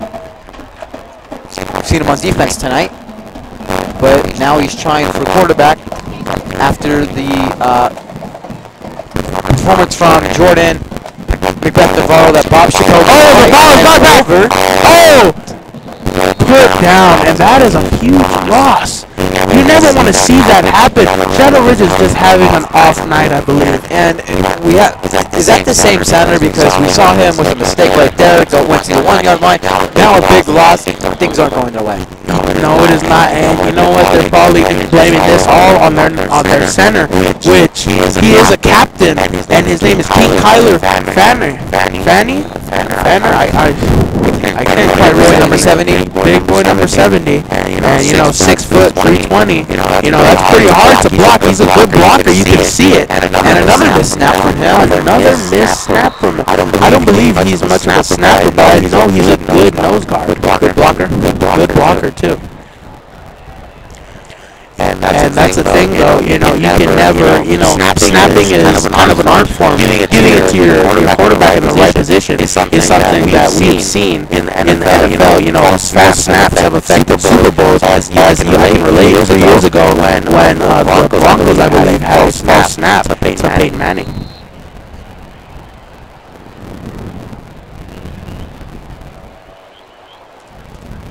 So and 31. Oh, that pass. Oh, God. Number 5, frustrated at that one. That would be intended pass Darius Moore. And 6'1", 165, light on the speed, wide receiver, tall, lengthy. Should have caught that pass. I was a little frustrated by that. And that is why they're not receiving. We've seen him out on the field the whole game, but once the first reception comes to him, he doesn't catch it. So this is why they're not receiving. It was a good throw. It was. But you know what? I don't think they emphasize enough on their throwing him, and that was a bad pick right there, but bouncing about 20 to 30 yards. And so at the end of that, it's not bad because it bounced like 3 or 4 times. The only thing is, he could get 30 yards and it just bounced and fumbled all the way another extra 30 to 35 yards. So he won't get as much as he does in special teams coach that time. No, he won't. But you know what? If you could have done that, you could have put him at the Cienega 1 yard line with a.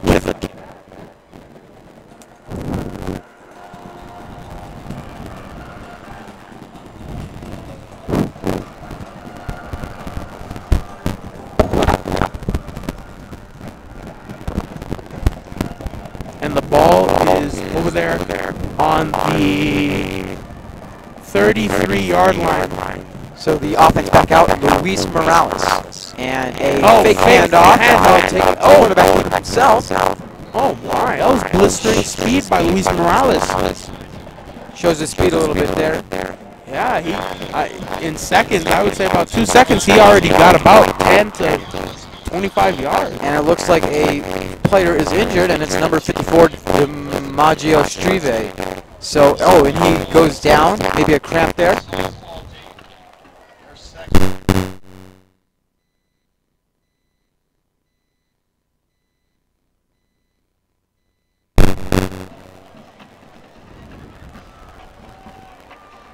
Okay, and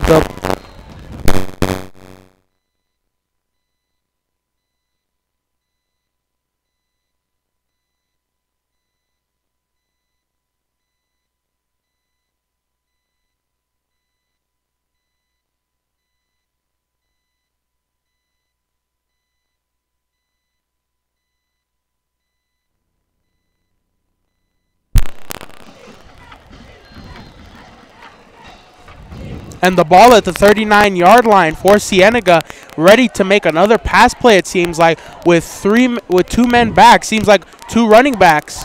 You got to wonder what kind of play. Motion. Oh, pretty complicated. And it is a handoff, but a flag comes before the play. So, from the 40-yard line, and it looks like Cienega is moving back after a false start. So keep it at 3rd down, and it will make it 3rd and 8. And I called a 70-point blowout, but you know what? I'm going to have to change mine to missing the 60 mark. I would say they have to end off around 58. Well, I understand where you're coming from, because it probably would have been a 70-point deficit, but when they're up this big, they don't stop the clock. So in the fourth quarter, they don't stop the clock. No, they don't. That's why. And you can tell they're not concentrating on scoring because they took out Jamar and they have the backup quarterback running it out there, and he's doing a great job right there. Just a little bit of a mistake. Oh, the ball is past Luis Morales, and he scrambles out of it. Oh, and that is a huge loss. Oh, life is starting to come back into the Shadow Ridge players, but still the fans disappointed with this show up. No, it's not. What? No life coming back. No life coming back. Luis Morales, wasn't his fault there. Great job of getting 5 yards back. Yes, but again, I would have to say that the players had a little bit of a spurt of life right there. Players clapping, but again, lifeless fans right now. There's no need to clap, don't you think? I don't think there is. So we have the punter Eli Galvan on. He kicked last year for the JV team. Yep, JV. And let's see what he can show here. Bad snap. Oh, ball. Ball is brought out to about the 43-yard line. So great first kick there from Eli Galvan, and they're not bringing Jamari Joyner in at all. No, they're going to have him probably rest out this game. He played an amazing game. There's no need to, pick at an open wound that's already, needs medical attention, but I doubt that there's no doctors in that Shadow Ridge crowd. They're not trying to help them. They're not influencing them, and they seem to be lifeless. But at the same time, I still think that they can put some kind of points on the scoreboard, and I think that is their attempt. With 4 minutes left, they still can put something on the board. I think that is their goal. It might not be a touchdown, but a kick, a PAT attempt. Yeah, and they're starting field position here as well. So they're going to try and get something going here. And it is Esteban Lopez back out with, who's that in the backfield? 20. Looks like 26. And he's rolling around, and he's going to throw. Oh. And it is complete, but immediately tackled. And it is number 8, Iosefa Custodio, and he's mainly the only one seeing the receptions tonight. Yes, and the passing game is not big for them. And as you can see, I haven't really seen a lot of Scotty Nixon in this fourth quarter, and even towards the end of the third, I think they're trying to let him rest because running the ball all night, taking that damage that he's taking, pounding it through, being a brute, you got to give him some kind of rest. This game is far out of hand with only 3 minutes left. I don't think anything is possible at this point for Shadow Ridge. Yep, they're gonna give him that extra hour of rest going into next week. Yes, they are, and you know what? Every hour counts. Every hour does count, but you know what? 3-day weekend for Cienega Bobcats, and I bet they're going to be enjoying their weekend with a great win. Fans for both teams. For both teams. For both teams. Labor Day. Yep, Labor Day. Oh, looking for a pass. Oh, running the ball. Oh, faking that. Oh, a missed pass, and that has been the case all night for number 8. He not being able to convert those passes. You gotta look at it like this. If him not being able to convert those passes, in my opinion, has put them in this position because you gotta catch those. You're 6'2", you're lengthy. You can catch those. Not even a bad pass right there, but Cienega's defense, morale is low for Shadow Ridge right now. And to me that was a pretty good pass. It's just number 8 there, Iosefa Custodio. I think he thought somebody was in the end zone there. He could have kept going, kept running, and that's a touchdown for him. But field position here with 1:50 to go. Maybe we see some points. Oh, a handoff. Oh. And he uses his strength by there. The foot. And you know what? It's very possible to at least get a field goal going right here. And I think that's what they want. They want to get something on that board to say, you know what, at least we got something. And we still haven't seen any of Kyle Kerr, the kicker. He came on once, but we couldn't see what the result was going to be because it was blocked by the Cienega defense. Exactly, and with only 1:20 on the clock, this game is done. And that was a dive right there by number 8. Trying to make up for those passes, but right now it is too late. And he's a great wide receiver. I think he's gonna play a big role for this team. He is this year and next year, once they find a passing QB. Yes, once they find a passing QB, and I think that's what they're trying to find right now. Hopefully. And a hard tackle. And it looked maybe intercepted. No, it was not. Hit the ground. The ball hit the ground, and they will not give it to them. They, in high school, they cannot review these type of plays, and they can't even make sure like NFL and like college does. So these kind of plays, refs have to go off what they believe and what they think.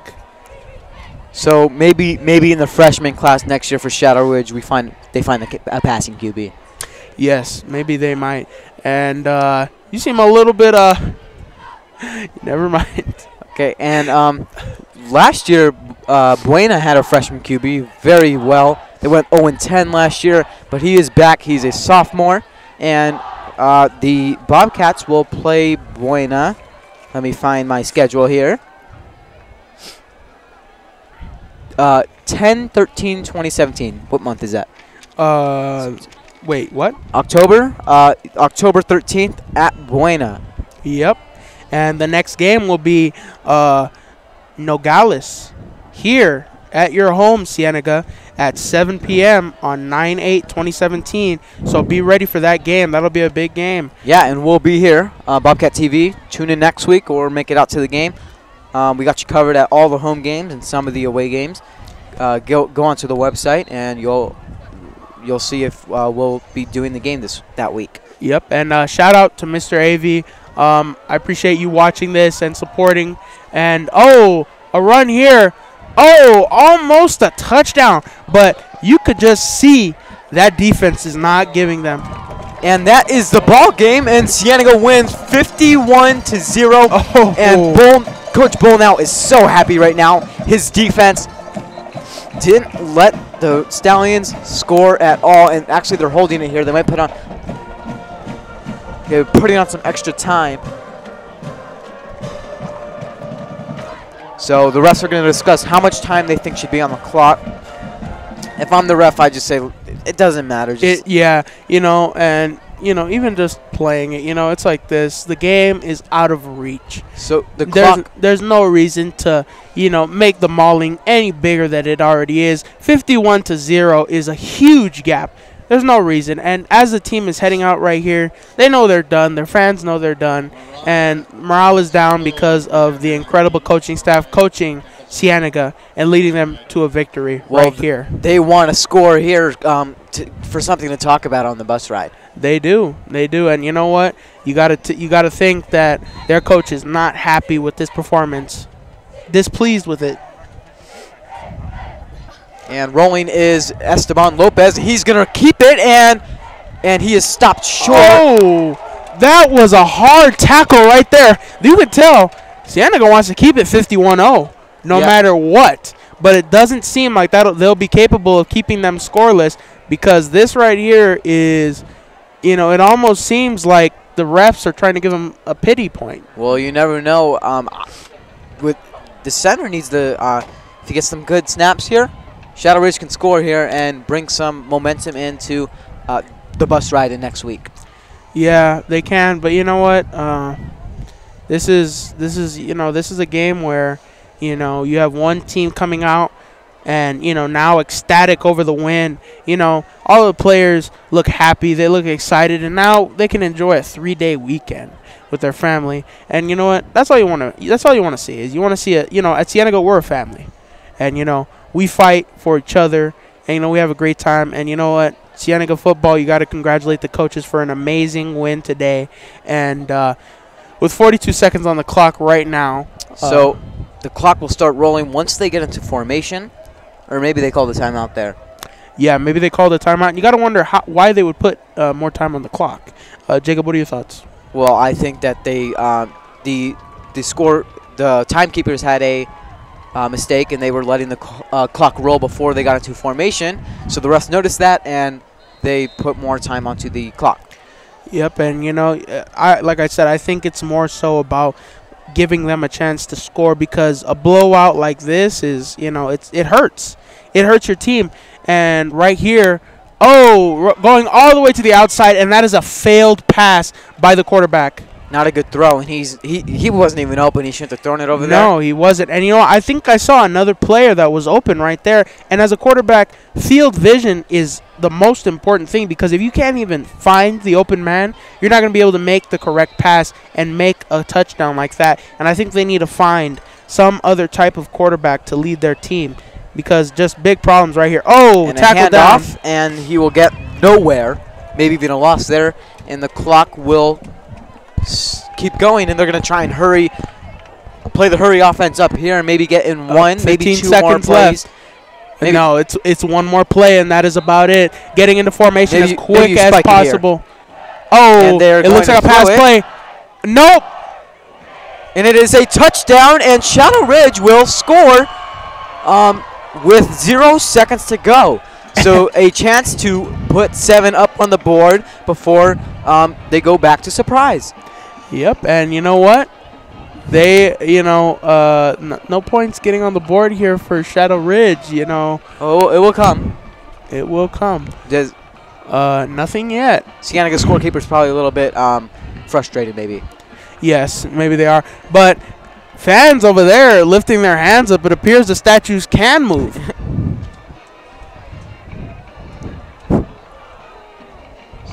touchdown. Appears to be the end of the game. Oh, so it will be 6 points, 51-6, and Cienega gets the win. McVeigh, it was a pleasure. It was a pleasure too, Jacob, and I hope that all our Bobcats have an amazing Labor Day weekend. Enjoy your 3-day weekend. I'm McVeigh Bully III with Jacob Greenberg and all of Bobcat TV supporting you all, and thank you for watching. So, great win from Cienega, and next week, home here for Nogales. And players shaking their hand, and it's so nice to see that managers who help make sure that the players are not dehydrated get to shake the players' hands. Yep, and those are mix of managers and Mr. Bowen's trainers down there. He does such a great job training and getting those the sports medicine trainees ready for the games. And yep. And now players going over with the cheerleaders, probably to sing the Cienega fight song, because we are Cienega and we will always be fighting. Let's point our mics towards them.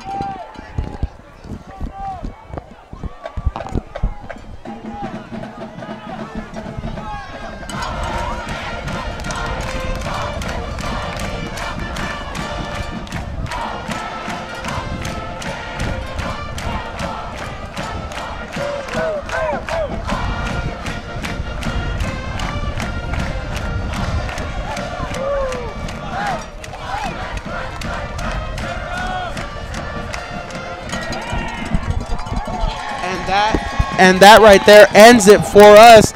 We are Bobcat TV. So thanks for tuning in. Tune in next week. Click it or ticket. Spay and neuter your pets. From the heart of Vail, Arizona, I am Jacob Greenberg, alongside good friend McVeigh Butler. And I think we might actually have a report from some of our reporters down there for for Bobcat TV. So we keep watching, as we will have a report from our sideline reporters, Isabella Cousins and Jillian Summers. All right, and it's always good to see that both teams on opposite sides of the field trying to talk, and you know what, you can tell that Shadow Ridge is. And what do you think the coaches are saying to Shadow Ridge right now? Well, I think that they're trying to tell them, hey, we had a hard-fought game. Cienega is an amazing school, and we have to do better. We need to go into practice striving and working harder to beat a team like this. And that's what I believe that they're saying.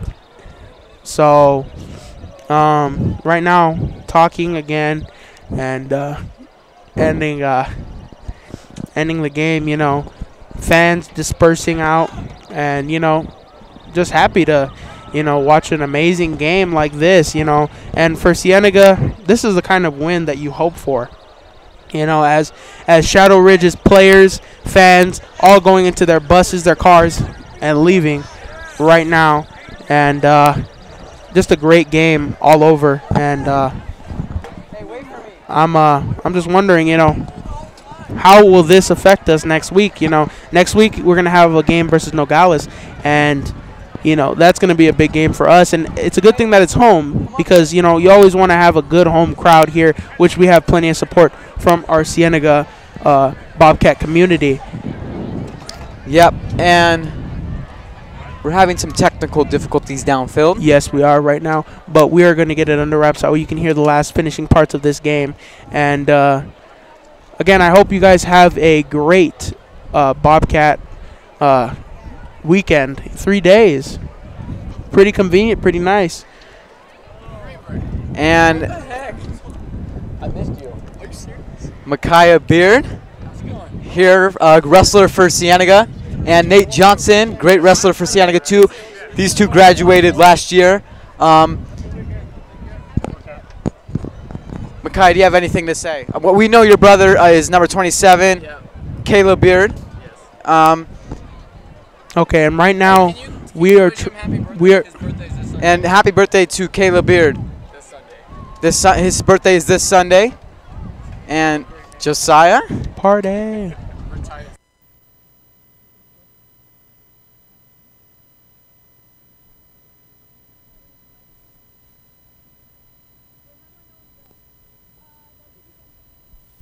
Okay, they are now. Okay. All right, we're here with Dylan Hoos, number 24.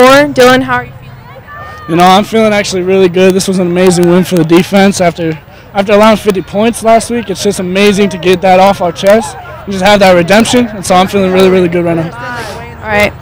How does it feel coming off of the competitive game from last week into the blowout game this week?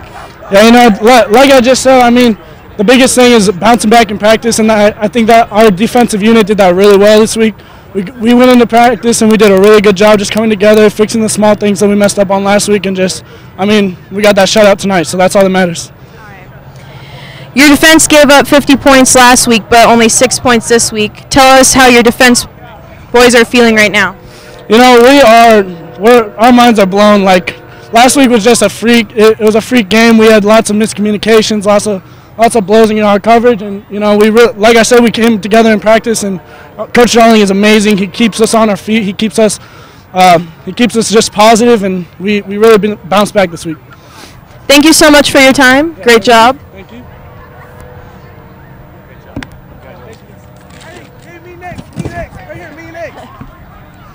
Hi, Bobcat TV. I'm here with Jamari Joyner, and you are a senior quarterback. You have been called Mr. Everything because you seem to do everything like perfect. And how does it feel to win last week and this game? It feels sensational because we didn't really have a good game defensively last week. And so we came out this game putting everything together defensively and really do what we needed to do to pull out the win this week. Good answer, good answer. And how do you feel about everybody calling you Mr. Everything? Does that make you feel like super confident? I don't think it's Mr. Everything for me. I think it makes me feel confident, but at the end of the day, I know that it takes a team to win. So they just help me make that name. All right, you guys, you heard it here from Jamari Joyner, and thank you. Thank you. Oh, here you go. Terrell. He's getting an interview from somebody else. Thanks, guys. We have Terrell getting an interview from someone else right now, so we will be right back to you guys right when we get Terrell back over here to us. Stay tuned. Did Coach already go back? Hey, Terrell. I'm here with Terrell Hayward, and we are doing an interview from your great game tonight. You had some amazing plays tonight. One that really stood out was that 66-yard run touchdown that you had at the very first quarter. How did that set up your confidence for the rest of the game? What happened was actually the very first time we ran it, I was wide open, and Jamari barely missed me. Ran it again, and it was wide open again. So after I caught that ball, I felt like, it was time to take over the game. I got in my mental state where I could just ball on the field. Very nice. And you guys play Nogales next week, and you came out of a very competitive, tough game against Marana last week, and you had a very easy blowout game this week, for lack of better words. How do you think Nogales is going to go next week, and what do you think the team needs to do to prepare for it? For Nogales, what we need to do is definitely prepare. Don't take them lightly. Last year, we beat them, and we beat them by a good amount, but, it's nothing to change this year. We're going to stay on the grind, stay the same, hard work every day, and hopefully we can get to the win next week. Thank you very much, Terrell. You had a great game tonight. Thanks for all your commitment. Thank you guys so much for watching Bobcat TV tonight. This was 3 great interviews with 3 amazing players and such a great competitive game. Back to you guys.